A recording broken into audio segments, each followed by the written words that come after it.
Mestre doutor em Psicologia pela URGS, participa do INCT Violência, Democracia e Segurança, vice-coordenador do Instituto de Violência e Cidadania, vice-coordenador do curso de especialização em Segurança Cidadã, URGS do Estado da Justiça, membro do Conselho Consultivo de IDEA, e atua na área de metodologias informacionais, informática e comunicações sociais, sociologia da computadoridade, meios de comunicação, e faz parte também do Comitê de Pesquisa de Eventos Sociocontra da Associação Internacional de Sociologia. Obrigado. Bom dia, quase boa tarde já, a todas e todos. Queria saudar agora publicamente, a iniciativa do IDEA. Na verdade, de alguma forma todos que estão aqui saudaram amplamente a iniciativa no momento que se aplicaram, se inscreveram em suas redes a participar desse esforço. Eu julgo fundamental como um espaço na nossa universidade de promover aquilo que eventualmente nos departamentos, no cotidiano da definição disciplinar, das cargas horárias, etc., eventualmente a gente não consegue fazer, que é exatamente ter objetos onde várias áreas podem lançar os seus olhares e com isso fazer com que a gente avance para além só dos nossos gabinetes, das reuniões de departamento, dos conselhos das unidades, etc., toda aquela parte que está muito sempre também presente nas nossas agendas e que muitas vezes é o que nos faz não conseguir fazer esses olhares inter, ultra, hiperdisciplinares. Eu fiz uma apresentação, nós preparamos o grupo preparou uma apresentação bem sucinta, na medida em que a ideia é que a parte mais robusta, vamos dizer assim, das propostas, obviamente, vão circular, estão circulando. Então, de uma forma sucinta, trazendo os objetivos do grupo, a ideia é abordar sob a perspectiva da complexidade as relações entre juventude e violência na contemporaneidade. E aí a gente já tem dois conceitos importantes que são marcas distintivas dessa proposta, essa ideia da complexidade e da contemporaneidade, de modo a contribuir para a reflexão sobre a questão das múltiplas situações que envolvem o jovem nos diversos processos conflitivos desse nosso contexto atual. Obviamente, essa proposta tem um pé muito nas ciências sociais. Ela partiu, obviamente, como ela vem de uma discussão já muito presente há bastante tempo nas ciências sociais. A ideia dessa rede foi exatamente tentar integrar outros olhares a partir dos fenômenos que têm muito a ver com violência e justiça criminal no primeiro momento, mas que a partir dos eventos recentes no nosso país se ampliaram, e de alguma forma a gente tenta dar conta, buscou dar conta também desse novo protagonismo da juventude no Brasil nos últimos tempos. Então, é quase que a justificativa ela está colocada exatamente nesse sentido, na ideia de que essa centralidade que os jovens têm como atores nesses processos conflitivos contemporâneos, marcados pela mundialização e tendo que dar conta dessas múltiplas dimensões, não só as dimensões econômicas, culturais, mas também dos processos de exclusão e mesmo de reconhecimento, que eu acho que são os grandes eixos que são relevantes para a gente tentar dar conta desse fenômeno que vincula atualmente tão fortemente a juventude e a violência, não só no Brasil, e aí, por isso depois vamos falar da rede, de alguma forma a gente tentou e vem tentando ainda, agregar pesquisadores de outras nacionalidades também. Muito porque esses processos conflitivos que são mundiais, a perspectiva da rede é tentar dar conta dessa ideia mundializada dos conflitos, e que muitas das vezes se convertem em fenômenos de violência, e os jovens, a centralidade dessa juventude não está só no seu aspecto de autores, mas também, talvez até mais fortemente, de uma forma muito mais marcada, né, dos jovens como vítimas da violência nesse momento que estamos. Bom, eu fui bem comportado com relação à proposta de apresentação que o Ilea sugeriu, né? Então, dividir as justificativas e as relevâncias, embora essas duas coisas sejam muito ligadas, mas de toda forma essa ideia de que os jovens como protagonistas das novas ações coletivas, que tensionam as formas convencionais de mobilização social e de participação, né, no espaço público e nas demandas. Os jovens como foco privilegiado do aparato de controle social, e aí eu como pesquisador, né, membro do Grupo de Pesquisa e Cidadania e do INCT, como o professor Zercente já manifestou, nós temos trabalhado já há algum tempo com nesse sentido, dessas relações, e aquilo que é tem o seu caráter mais evidente, mais prático, né, essa dimensão dos jovens como vítimas preferenciais do crime violento. O último mapa da violência mostra, né, e aí como se sobrepõem aquelas questões colocadas anteriormente, né, não só os aspectos econômicos, sociais, culturais. Um jovem de 15 a 24 anos, negro, sexo masculino tem 111 vezes mais chances de morrer do que um jovem branco. Então, esses elementos são fundamentais para entender essas dinâmicas que a gente está propondo aqui entre juventude e violência. E também essa questão dos jovens como autores de atos infracionais e a sua situação nos processos de privação da liberdade, as possibilidades de encaminhamento, de resolução desses conflitos que envolvem a juventude por outras formas que não essa que já estamos carecas de saber que não dão certo, e ao mesmo tempo temos uma fantástica incapacidade de promover de fato uma saída que não seja o encarceramento, que não seja a privação da liberdade, de modo que nós dá hoje. Um pouco para tensionar e dramatizar essa situação, a gente resolveu sugerir como um norte que nos incomode, que incomode a rede como um todo, essa ideia de que, de algum modo, a sociedade está comprometendo as suas possibilidades de futuro exatamente por esse genocídio da juventude que pode se dar, né, poderia pensar ele, e a rede pretende pensar essas dimensões, tanto a dimensão real, essa das estatísticas, etc., mas também as suas dimensões simbólicas de como isso opera e como isso é uma pressão para os jovens nesse momento. Bom, então, as linhas de pesquisa, uma primeira linha de pesquisa que é a da violência e conflitualidade na sociedade contemporânea, obviamente sempre dentro da juventude. O protagonismo da juventude nas recentes manifestações, de algum modo a rede já operou no sentido da publicação recente de um livro sobre os protestos, envolveu autores nessa coletânea que são da rede.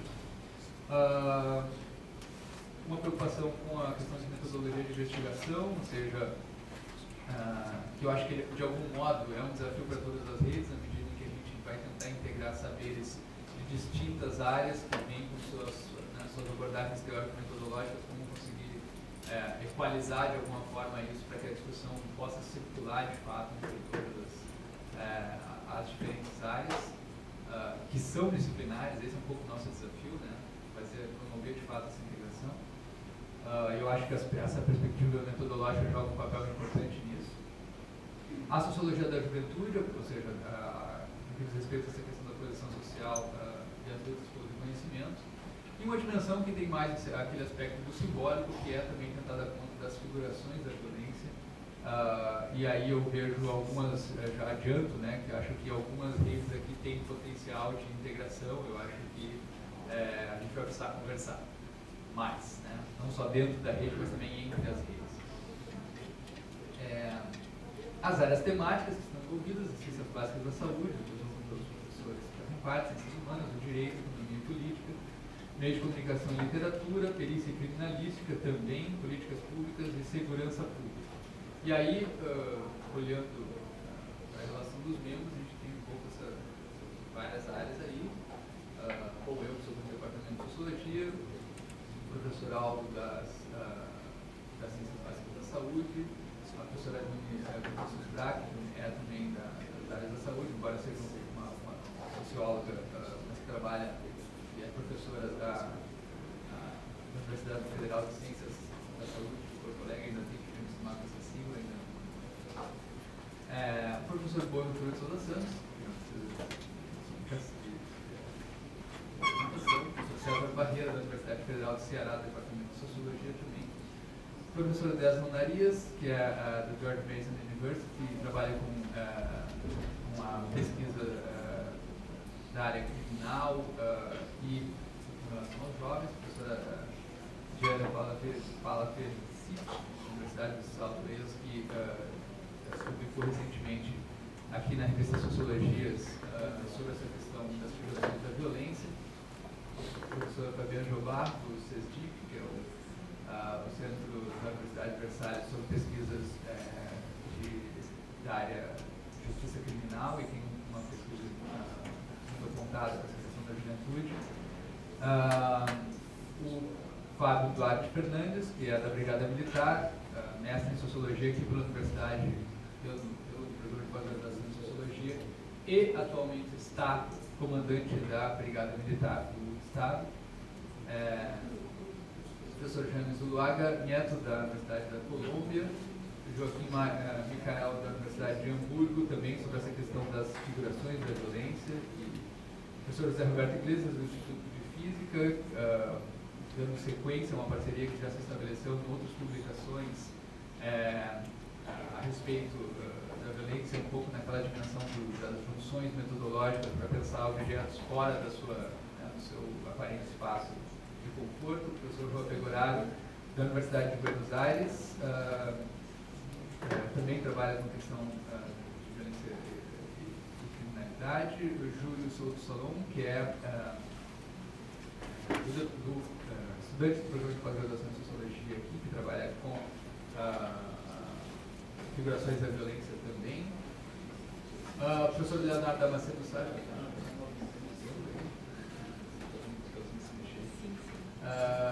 Leonardo Sá, da Universidade Federal do Ceará, da Departamento de Sociologia. Professor Marcelo Goldani, do Departamento de Pediatria da Universidade. Professora Melissa Matos Pimenta, que trabalha já há um bom tempo com pesquisas sobre juventude na periferia de São Paulo, e agora é professor do Departamento de Sociologia aqui da URGS. O professor Nalson Ramos, também do Departamento de Sociologia da Federal do Mato Grosso. A professora Miriam Viscari, que tem uma pesquisa já de longa data sobre a questão da juventude e violência da Universidade da República do Uruguai. O professor Pedro Espanha também, que fez na Universidade de Coimbra. A professora Rochelle Felipe Capineto,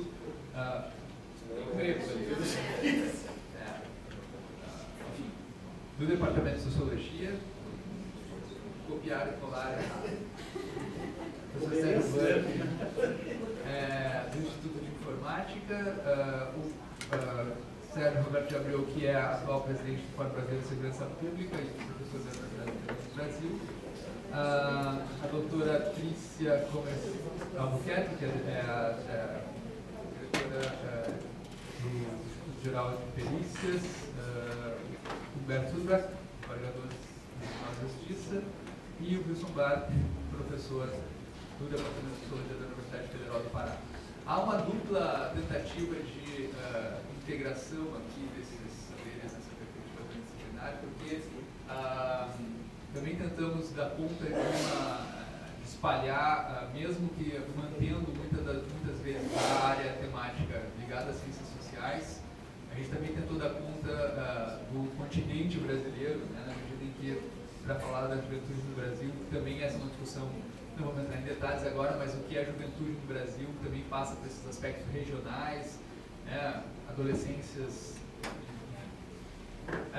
Então, sistematizando aqui as instituições participantes: a Brigada Militar, a Universidade George Mason, o Tribunal de Justiça, a Universidade Nacional da Colômbia, a Universidade da República, a Universidade da Colômbia,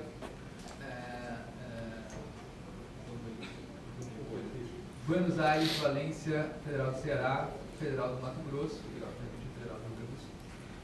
Então, nossas metas, para finalizar aqui, a ideia, a gente tentou fazer coisas bem precisas, né, em termos de dinâmica de trabalho mesmo. A primeira meta é uma construção de um glossário científico transdisciplinar sobre essa temática. Esse é um primeiro desafio, que é equalizar a discussão.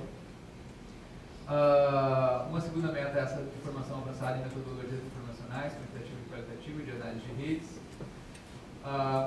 A constituição de uma rede de pesquisadores nacionais e internacionais, congregando essas diversas instituições e atores sociais, ou seja, não só acadêmicos, né, mas gestores, agentes estatais, para pensar essa possibilidade, né, de manter um diálogo sistemático, visando possibilidades de propor políticas públicas.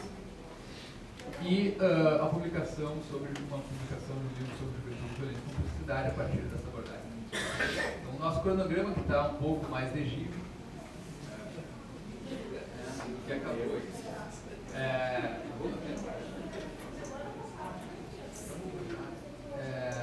Mas basicamente a ideia é promover o diálogo designado a partir de realização de debates e umas dinâmicas de oficina. Vamos também tentar fazer uso da videoconferência para dar conta, né, desse cartel de professores que não são daqui. Promover não é fácil. Um seminário avançado sobre o tema no ano que vem aqui em Ileia, e a organização de publicação do livro, para ser rápido aqui, né, com os resultados das discussões, tendo uma atividade intermediária antes de avaliação dos resultados também, uma oficina de avaliação dos resultados no segundo ano do projeto do segundo semestre.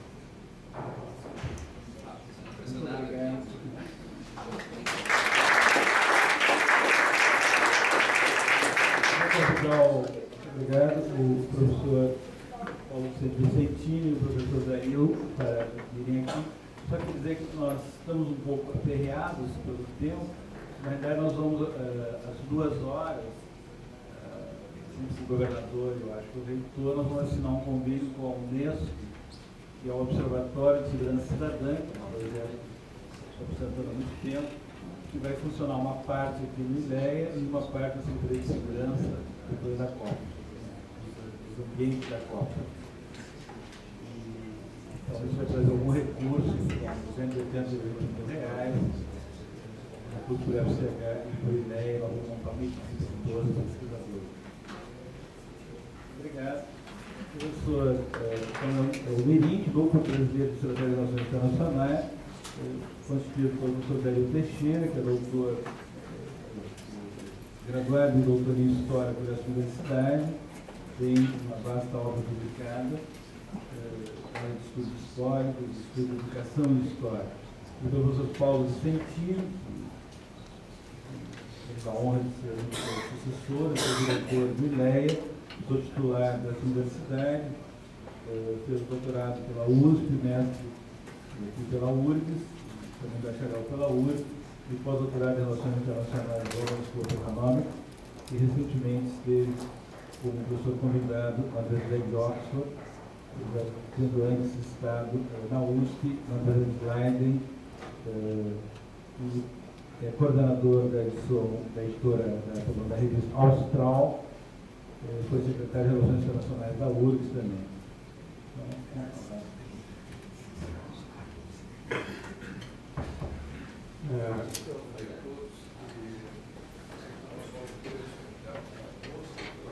Será um almoço virtual. Alô? Eu queria primeiro me desculpar aqui que não trouxemos um PowerPoint, porque eu consegui fazer mesmo meio febril ontem à tarde, mas fiz tão na correria que acabei deixando o pendrive lá no centro. E agora tentando reconstituir, mas hoje eu não estou febril, mas estou sob efeito da medicação que me faz estar muito lerdo hoje. Tá? Mas como isso aqui é um instituto de estudos avançados, as pessoas têm, suponho, o poder de abstração. Tá? Vocês não são de uma geração que precisam de figurinha ou que tenha que ler, né? Que eu tenha que ler isso que já está escrito nas minhas costas, vocês terem a dupla entrada. Né? E o nosso núcleo aqui, ele tem uma característica um pouco peculiar. Tá? porque ele é um núcleo que já estava no INEA há bastante tempo, segundo o Ricardo nos demos conta, que nós somos de uma geração do século passado, é o 19, e é do milênio passado, ele é de 99. Então, o projeto que nós apresentamos, eu queria cumprimentar a nova gestão do ILEA por ter conseguido criar efetivamente algumas ferramentas e mecanismos de trabalho que romperam com uma fragmentação que é meio histórica e inerente à atividade acadêmica, né, para fazer com que funcionasse. Então, nós apresentamos um projeto dentro desse núcleo que permanece existindo. Aí o professor Jair vai apresentar, então, o núcleo e eu vou apresentar o projeto o mais rapidamente possível. Aqui o compêndio pode ser assinado na hora, o nosso diretor não deixa, tá? Depois eu mando essa tal de apresentação. O NERIT, Núcleo Brasileiro de Estratégia de Relações Internacionais, é um núcleo do milênio passado. Ele foi fundado, como o Paulo disse, em 1999. E, ao contrário de vários participantes do PINCAS, ele não é um projeto. Ele é um núcleo de estudos e de pesquisa que inclui vários projetos que são desenvolvidos, os resultados são apresentados e se passam para outros projetos. Na sua fundação, o objetivo era o estudo do ordenamento mundial pós-Guerra Fria e a discussão sobre um projeto nacional brasileiro para o mundo pós-Guerra Fria. Esse foi, fundamentalmente, o nosso objetivo. A partir da criação do NERIT, teve origem a área de Relações Internacionais da URGS. E o nosso trabalho ele se centra muito no estudo das relações internacionais do Brasil com os países do Sul. Tá? O nosso foco atual de estudos é o continente africano. Trabalha com o continente africano e estudos estratégicos. Nós temos 26 pesquisadores que trabalham com o núcleo de várias regiões do planeta, de várias áreas, mas com uma forte concentração de pesquisadores brasileiros e latino-americanos. Desses pertencem a universidades nacionais e universidades do estrangeiro. Fazem parte ainda mestrandos e doutorandos, e nós possuímos um grupo de bolsistas de graduação que são fundamentalmente da área do curso de Relações Internacionais da URGS. Nós, ao longo do período, desenvolvemos várias ações, tais como cursos de extensão relacionados à área de estudos estratégicos e relacionados à área de relações internacionais ou então relacionados com períodos históricos de determinadas regiões do planeta, com uma concentração inicial muito forte na Ásia e no Oriente Médio e progressivamente avançando para o continente africano. Além dos cursos de extensão, promovemos vários fóruns e simpósios internacionais, e nacionais, onde o foco foi África do Sul, especificamente, e Oriente Médio. O NERIT publicou já ao longo dos seus 15 anos de existência 34 livros, sendo que atualmente tem 2 livros ou 2 publicações no CREAS. Lançou há algum tempo uma revista bilíngue português-inglês virtual, mas com a publicação em inglês em papel, para ser distribuída às universidades interessadas. Essas publicações elas versam sobre relações internacionais do Brasil republicano, estudos sobre a África, estudos sobre a África do Sul e estudos históricos relacionados ao século XX, tendo como foco as relações internacionais pós-1945. Além disso, nós começamos a publicar também estudos estratégicos relacionados a assuntos militares, com a tese do professor Érico sobre a independência dos Estados Unidos, a guerra de independência dos Estados Unidos da América do Norte, e focado essencialmente na questão da logística, na questão militar, a partir da teoria de Clausewitz, analisando a teoria de Clausewitz, a logística da guerra de libertação nacional segundo a teoria de Clausewitz. É uma área relativamente nova nos nossos estudos e trabalhos. Além disso, o MERINT deu origem ao Centro de Estudos Brasil-África do Sul, que possuiu uma vida relativamente curta, porque ele foi criado em 2005, e a partir do desenvolvimento do projeto original e da terminalização das pesquisas, ele foi encerrado, dando origem a um outro centro de estudos, que é o SEBRAFRICA, Centro de Estudos Brasil-África. O SEBRAFRICA ele possui um conjunto de pesquisadores e de participantes de várias universidades, não só brasileiras, mas do continente africano e do continente europeu. E avança progressivamente nos seus estudos, centrados principalmente no estudo das relações internacionais, voltadas para a região sul-sul, especificamente para os dois, o Brasil e o continente africano. Desculpe ter quase falado os dois continentes, o continente brasileiro e o continente africano. Mas o que na realidade não deixa de ser uma verdade. Né?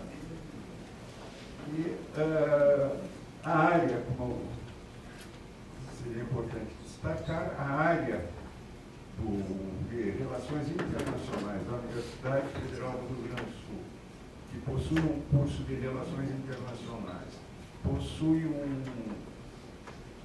pós-graduação em Relações Internacionais e Estudos Estratégicos, originou-se fundamentalmente no MERINT.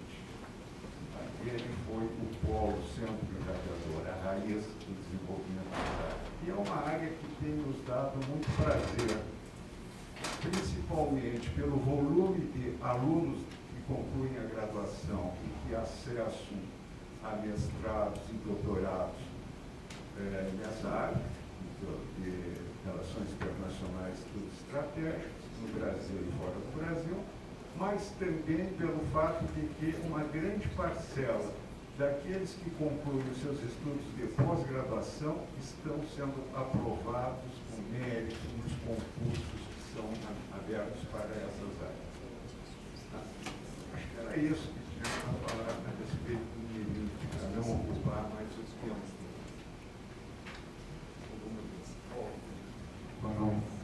O nosso projeto, apresentado especificamente para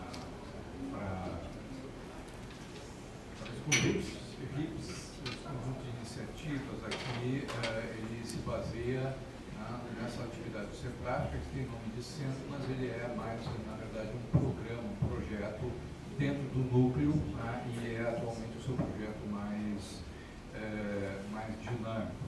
Eu queria fazer uma correção aqui, ao que eu vi. Os estudos africanos no Brasil não começaram com as políticas que o governo federal criou. Lá na década de 80, eu e o professor Dario, meados da década de 80, portanto quase 30 anos atrás, nós conseguimos, com o apoio dos alunos que tinham uma grande demanda, e numa época que inclusive vinham muitos alunos africanos, era uma época áurea do projeto PEC, nos anos 70 e nos anos 80, criar ou fazer funcionar uma disciplina opcional que era de história da África, e, modestamente, nós fomos nos tornando referência e publicando sempre que demandados, né? E fizemos um trabalho associado junto com as colegas do Instituto de Letras, que tinham um centro que estudava as literaturas africanas de língua portuguesa, né? Mas não exclusivamente. Então, esse trabalho já vem sendo feito na UFRGS há muito tempo. Seria incompreensível com uma universidade desse porte, e que está aí nos rankings mais altos, né, tivesse deixado passar batido.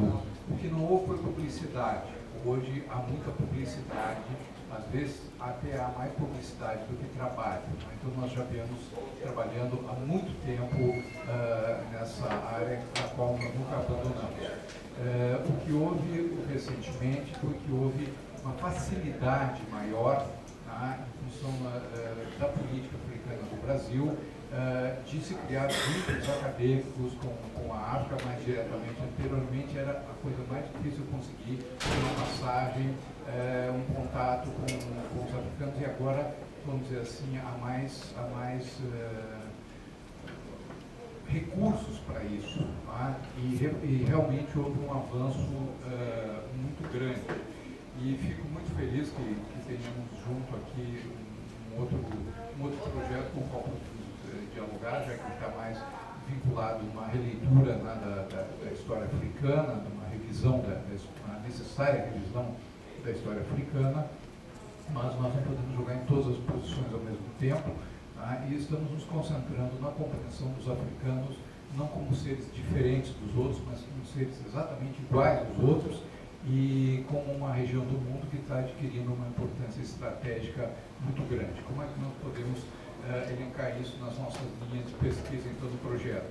Uma linha, porque nós já produzimos alguns trabalhos nos últimos anos, quando o Itamaraty nos ofereceu uma possibilidade de escolher alguns países para nós nos focar. E o único país africano que era oferecido foi a África do Sul. Graças a isso, eles nos doaram uma biblioteca e publicaram, foi possível publicar 5 livros vendo a relação do Brasil com a África do Sul ou sobre a África do Sul. Tá? E, posteriormente, nós passamos, vamos dizer assim, por uma demanda de estudantes de pós-graduação. Então, nós temos muitos estudantes de pós-graduação africanos ou interessados em África e que vêm, inclusive, de outros estados do Brasil seguir os nossos cursos, tá? E principalmente pela visão crítica que temos, como os nossos colegas também do Centro de Estudos Africanos têm, uma visão crítica, né, das questões que estão colocadas aí. Então, isso fez um polo de atração, e nós podemos desenvolver uma série de trabalhos. Então, não houve continuidade no atual governo do incentivo que havia, tá? Foi mais uma iniciativa do governo Lula e que depois ficou, não está morto, mas vamos dizer assim, então nós aproveitamos não para fechar o grupo, para transformar, ampliá-lo para toda a África, porque nós começamos a receber alunos, né, de outras regiões que demandavam. Então, nós fizemos um trabalho sobre a África dentro do sistema internacional, nós fizemos um livro também sobre a relação do estudo da África com os países, tá, certo? Os países africanos, os países emergentes, a África, os países emergentes, tá? E nós temos aproveitado também como ferramenta a nossa revista, até publicada em inglês, mas tem para distribuição nos outros países, para a gente poder ter diálogo. Né? Foi possível visitar 13 países africanos, sendo que as 2 últimas visitas foram absolutamente surpreendentes: Etiópia e Zimbábue, né? 2 países que sabem o que querem e estão indo muito bem. Né? Por incrível que, vamos dizer, nem tudo é o mundo que a BBC mostra, né? felizmente, mas foram 2 visitas surpreendentes do ano passado. E as 3 linhas de pesquisa, né, são as relações interafricanas, ou seja, os africanos estão construindo um sistema próprio de relações e ele é totalmente desconhecido, ignorado ou menosprezado. Tá? Os estudos africanos, em geral, eles nos mostram um problema. Nós aqui no Brasil somos muito ignorantes sobre a África. Tá? Essa é a realidade. Mas, felizmente, a ignorância é mais fácil de reverter do que o preconceito que existe em grandes centros especializados em estudos africanos. Então, eu diria que as viagens à África valeram mais do que os grandes centros de estudos africanos consolidados na Europa e nos Estados Unidos. Não é o caso dos asiáticos e especialmente dos cubanos, que são os que mais conhecem a África na América Latina.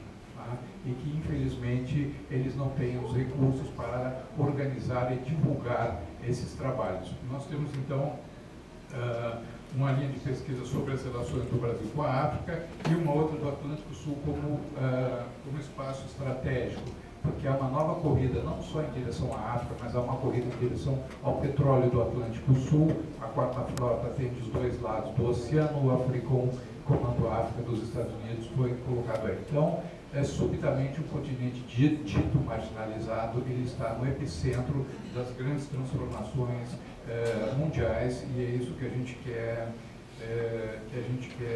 entender. Né? E depois, então, eu acho que essas pautas serão disponibilizadas, e é assim que o Brasil ganhando uma, eu consigo tirar o meu pendrive e envio para vocês. Muito obrigado.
Gostaria de convidar o professor Fernando Sérgio. Vou me deixar aqui sozinho. Ele é membro da nossa rede.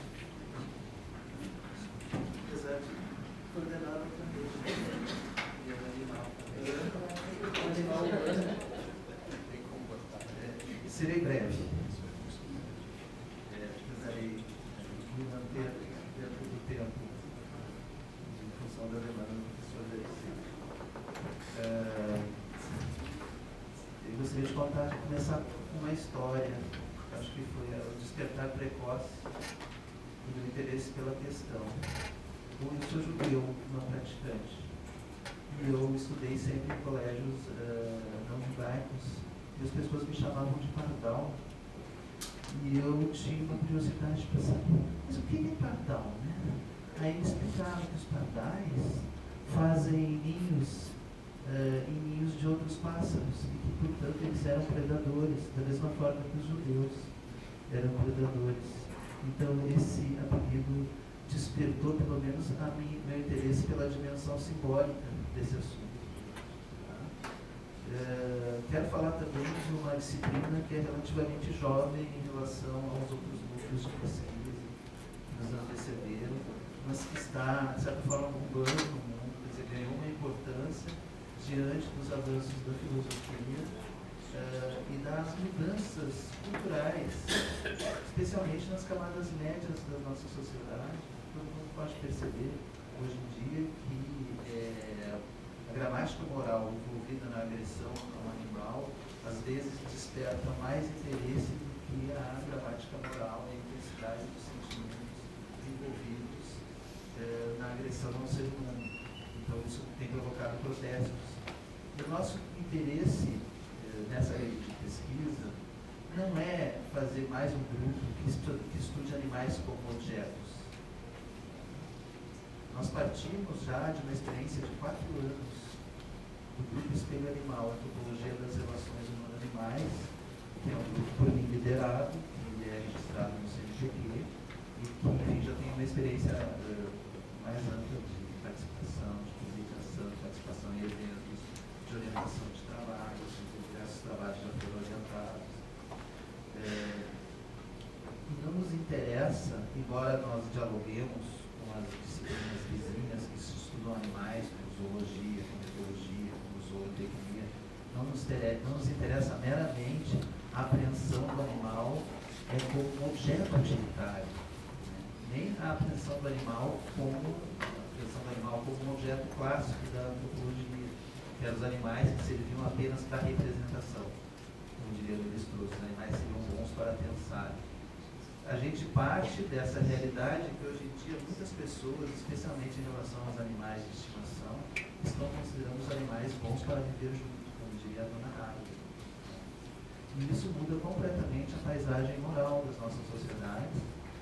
Os conflitos dos movimentos de defesa dos animais em torno, quer dizer, as bandeiras, as lutas, em torno, por exemplo, da questão do consumo de carne, quanto esse consumo de carne faz mal ao meio ambiente pelo processo de sua produção, ao mesmo tempo a magnitude do negócio da produção de carne, no qual o Brasil tem o segundo plantel bovino do mundo, logo depois da Índia, mas ao mesmo tempo ele é um produtor de carne de primeira linha também, logo depois dos Estados Unidos. Quer dizer, tudo isso envolve ciclos relacionados ao meio ambiente, à energia e relações de gestão com os animais. E de cuidado desses animais e ao mesmo tempo de morte desses animais. Então nós amamos alguns animais, né, que são os nossos animais de estimação, né, e matamos outros animais como se fossem máquinas de produzir carne. Isso que eu não tenho nenhuma posição radical. O que eu quero dizer é que isso envolve uma dimensão moral importante, e essa dimensão moral é a origem da efervescência e a origem do interesse pelo assunto. O animal não apenas tomado como, ou os animais, que deveria ser falado no plural, não apenas tomado como um objeto de conhecimento, um objeto dissecado, mas o animal sempre do ponto de vista da relação que nós temos com eles. Então, nesse sentido é que surge a ideia do espelho animal, e surge, e transborda, e cria-se a ideia da rede animária, que é uma aposta, porque justamente esses estudos que são chamados de antrozoologia, estudos animais críticos, estudos humano-animais, que tem os grandes centros metropolitanos dos países mais desenvolvidos, que são nossos parceiros, eles ainda são pipocas estourando no Brasil. Então, nesse sentido, eu gostaria de apresentar os slides para poder manter-me rapidamente uns 10, 15 minutos. Vou partir diretamente das linhas de pesquisa e explicar cada uma delas. Uma delas é a que nós temos mais conhecimento enquanto grupo local aqui da UFRGS, que é a etnografia das relações humano-animais. A outra, direitos animais, ética e filosofia. A terceira linha de pesquisa é saúde e bem-estar animal.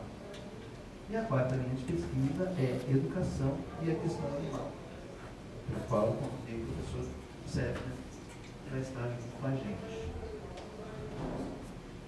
Então, na etnografia das relações entre humanos e animais, nós temos projetos em andamento e projetos que vamos iniciar a partir da propulsão dada por essa rede dos parceiros que nós adquirimos já em encontros que nós promovemos.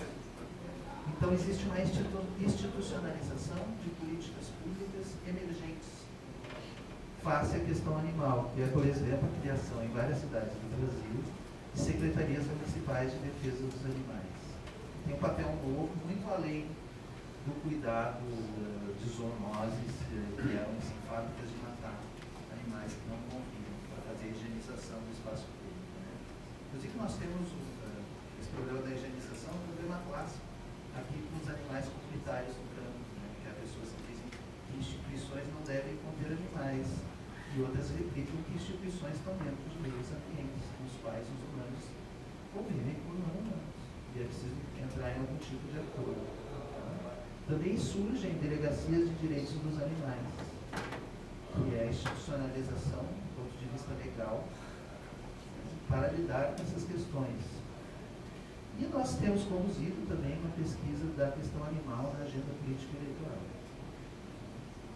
Surgiram nas últimas eleições municipais vários candidatos a vereador que carregavam animais no colo, sendo que esta era a sua bandeira, mas apenas uma se elegeu, que é a vereadora Lourdes Spengler.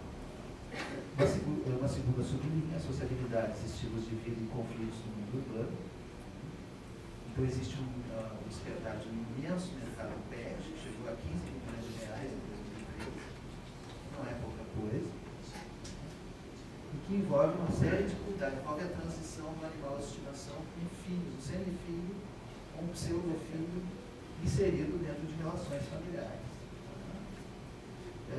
Envolve a transformação de espaços de sociabilidade, como os cachorródromos, mas ao mesmo tempo envolve uma divisão de classe, na medida em que o tratamento do animal de periferia é muito diferente do tratamento dos animais de classe média para si.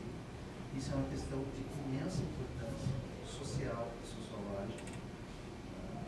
Cada um deles com políticas diferentes, com olhares diferentes, e se conecta com a questão animal diretamente. Existe a questão dos animais de trabalho. Os cavalos que puxam as nossas carroças, que dizem que cocheirados em Porto Alegre, você tem estimativas de mais de 60 mil, parece estranho, mas é legal. Uma terceira linha chama-se ONGs, ativismo e redes de proteção animal. Existe uma tensão muito grande entre essas redes informais de proteção animal e o Estado, na medida em que o Estado, o município, vamos dizer assim, do Estado, querem passar a bola da proteção para as redes de proteção animal. E as redes acham que o Estado está se retirando da questão e não está apoiando o suficiente. Então, isso dá origem a conflitos que são dramáticos e de difícil resolução. Na medida que tem um enorme de animais abandonados que é muito maior que a capacidade, a disponibilidade, a boa vontade das chamadas protetoras, porque também isso envolve uma questão de gênero. Mais de 95% são protetoras e não protetoras. Por que isso? Isso é uma questão de pesquisa. Animais no espaço rural. Por enquanto, o único projeto que a gente está desenvolvendo é o projeto de doutorado do Caetano Sotti, mas a gente pretende investir mais, porque é uma questão de suma importância que envolve relações geopolíticas, inclusive, tem a invasão do javali, que é uma espécie predadora no topo da cadeia alimentar e que desperta as mais variadas reações, inclusive com uma linguagem militarizada de ódio, onde há uma retórica de guerra envolvida, uma retórica de controle de fronteiras, também na medida em que eles vieram do Uruguai, há várias narrativas aí dos javalis. Mas enfim, a gente tem um projeto ali na fronteira. Na reserva de Irapitã, que está sendo conduzido pelo Caetano Sotti, com sua tese de doutorado, e que, enfim, está mapeando as diferentes reações, que aí é um híbrido, entre reserva ambiental e pequenas propriedades rurais, etc. Então, existe a questão dos caçadores. Isso seria a primeira linha. Vou avançar bem rápido. A segunda linha é direitos animais, ética e filosofia.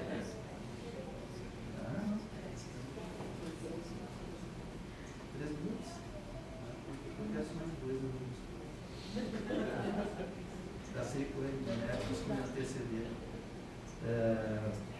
Bom, enfim, há uma série de desdobramentos dessa questão.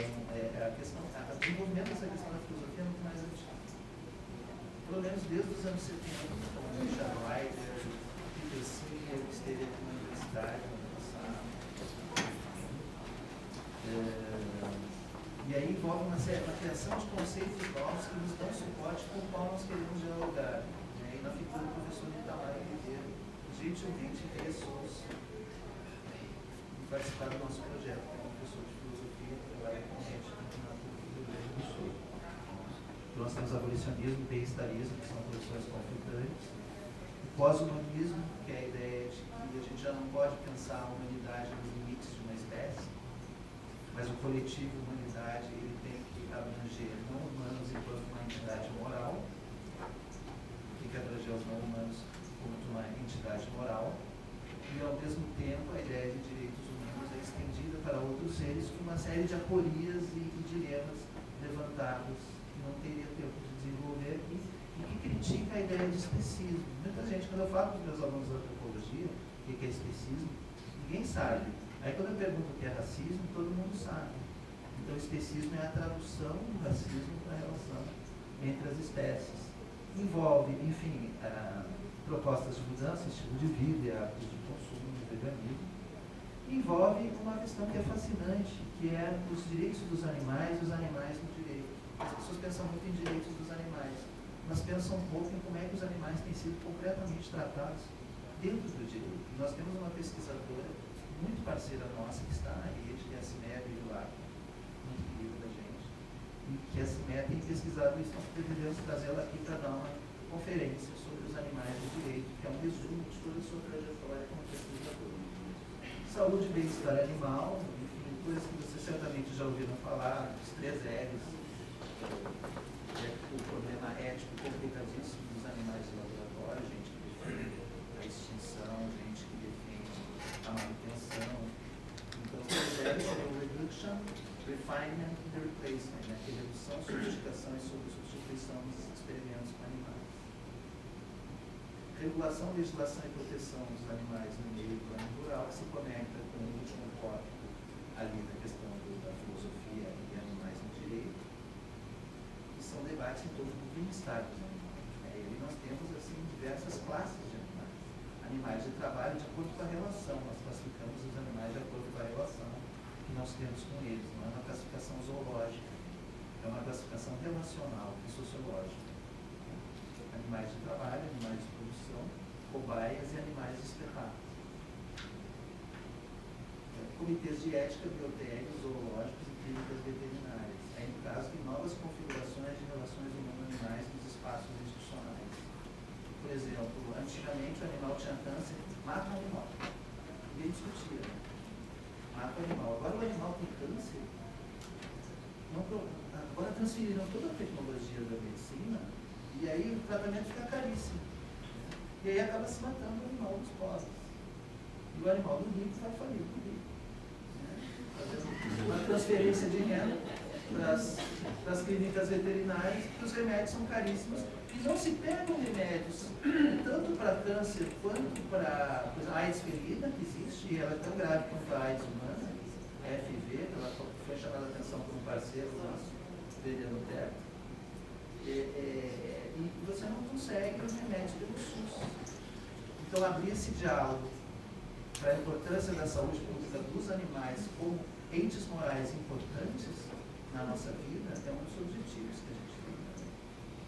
Finalmente, educação e a questão animal, onde você tem aquela imagem que expressa muito além da biologia, diálogos cruzados com a educação ambiental, que é um tanto mais antigo, e o papel da educação na prevenção da violência contra os animais, que é também a prevenção da violência contra os animais, contra os humanos. Eu não sei se você sabe que abusos de animais, mundialmente, são classificados como indicadores clássicos de abusos e violências contra os seres humanos. E às vezes as crianças que dão o sinal. Entendeu? De modo muito rápido, a área de educação é a questão de observar que, como toda a sociabilidade humano-animal, ela pode ser lida pelo conceito de pedagogias culturais. Ela dá margem à produção de pedagogias e modos de aprendizado. Nas escolas e fora delas, a gente tem se defrontado cada vez mais com o uso das relações entre os animais e animais e humanos para qualificar o que é bondade, o que é fidelidade, o que é amor eterno, etc. Assim, os pinguins providenciam antes de buscar a fêmea um local adequado, assim os lobos são fiéis, o cavalo marinho. Isso invade a escola e outros lugares, e dá margem a uma produção que é, enfim, que, do meu ponto de vista aqui, a parte do projeto, né, pode ser lida com uma produção muito intensa de pedagogias culturais que atinge a todos, alunos e alunos. quero destacar para concluir aqui, que é a lista dos participantes, que dentro da URGS aqui não está presente, mas foi convidada, esperamos que ela participe bastante. A professora Mara Rejane Ritter, que é da Botânica, e que isso pode parecer exótico, mas a professora Mara Rejane Ritter, ela está envolvida em muitos projetos de extensão e ativismo na questão animal. Ela tem sido parceira de pessoas que trabalham, você sabe que tem uma série de problemas e ONGs trabalhando dentro da URGS, tem essa questão, tem gatos, tem cachorro, pessoas veem os animais ali como se não tivesse uma multiagência humana lidando com essa questão, porque aqui no campus é um dos grandes centros de descarte de animais. Então, nós temos pessoas da filosofia e outros que estão abaixo, que já trabalham na questão animal. O Felipe Vandervel trabalha animais e a questão indígena, chamado Xerimbabos. Nós queremos fazer um diálogo com o grupo aqui que trabalha a questão indígena, trazendo ele com os dois grupos. A Ciméria Evilar, que trabalha com direitos humanos e animais. O Veriano, que lançou a ideia da AIDS felina. E o Jean Segar, que trabalha com gatos abandonados, que é um problema gravíssimo. No Rio Grande do Norte, ali em Natal. Então, esse é o nosso grupo de pesquisa, não vou apresentar todos, que já está aí desde 2010. A gente tem as atividades de conferências e workshops que não estão escritas aqui, mas que são de suma importância. E, finalizando, só essas atividades de extensão. Tem muitos filmes, é uma infinidade de filmes que se representam animais das mais diferentes formas. E a gente gostaria de fazer um trabalho sobre isso. E um mini curso sobre a questão animal, para estudantes de diversas áreas que estejam interessados nas instituições diversas participantes. E eu me despeço agradecendo a atenção de vocês.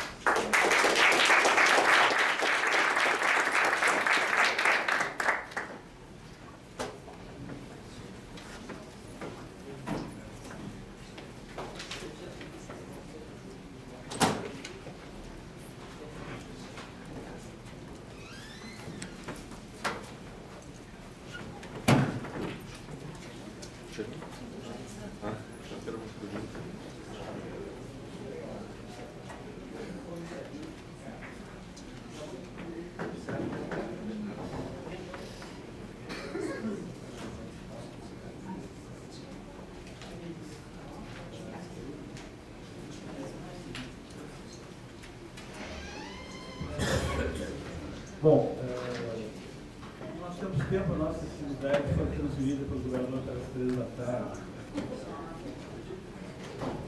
Mas teremos agora a última apresentação. O professor Marcelo, da área de informática e educação, não pôde vir, apresentar em algum momento. Eu tenho a honra aqui de apresentar a rede internacional epistêmica, tem uma longa atividade na Universidade de Mileia, o professor Waldo Menegal, que é do Instituto de Geociências, doutor em Geociências, tem uma importante obra sobre o meio ambiente, elaborou o Atlas do Meio Ambiente de Porto Alegre e trabalha em filosofia da ciência. Recentemente foi agraciado com o título de doutor honoris causa da Universidade do Peru. E o professor Francisco Marshall, que é mestre por essa universidade, doutor pela USP, com pós-doutorado na Princeton University e na Universidade de Heidelberg, é professora associada, atua nesse departamento de História, no CPG em Artes Visuais, e tem trabalhado em História Antiga e Medieval, Epistemologia e História da Ciência, e regularmente faz trabalhos de arqueologia clássica do Meio Oriente, há pouco estava na Grécia. Obrigado, prezado diretor, pela apresentação. E vamos servir. Tá ligado? Tá? Fico muito feliz que nossos colegas, Paulo Vizientini e Luiz Dario, me precederam no colapso do PowerPoint. O Aldo é um exímio editor de PowerPoints. Ele me mandou, mas só que ele não veio no palco, no termo. Então, peço desculpas ao Aldo, que é o editor. vocês perderão o privilégio de ver essa apresentação bem editada. Isso vai trabalhar bem da concisão, uma vez que somos o último grupo. Esse grupo agora toma novo nome, passa a se chamar Rede Epistêmica, mas é herdeiro de um grupo interdisciplinar, tem um histórico remontando à década de 80, no final dos anos 80, professores da genética, da filosofia, das geociências, da física, se motivaram a discutir temas de epistemologia das ciências, as fronteiras metodológicas, as trocas de linguagem, e as questões realmente de fundo e que não são abordadas pela estrutura curricular tradicional, nem são temáticas nos vários segmentos científicos e acadêmicos, e menos ainda no departamento que poderia tratar as questões mais centralmente, como a filosofia. Então, com essa preocupação, os professores montavam agendas, semanalmente, a princípio uma sala da genética alugada lá no prédio do Instituto Anis Dias, e disso surgiu também uma agenda propositiva, realizando cursos, atividades. Foi muito importante um curso realizado no Hospital de Clínicas, em 1992, que movimentou grupamentos de educadores, pesquisadores de todo o Estado, que fez ver que o valor dessas questões realmente transcendia a motivação daquele pequeno grupo. Então, ele passou progressivamente a se institucionalizar. Em 1992, ele adotou o nome de Grupo Interdisciplinar de Filosofia, Teoria e Metodologia das Ciências. E para logo a seguir, em 93, adquiriu o nome em que veio até 2014, que é Grupo Interdisciplinar de Filosofia e História das Ciências, GIFHC. GIFHC foi precursor, é o primeiro núcleo que dá origem à organização do ILEA.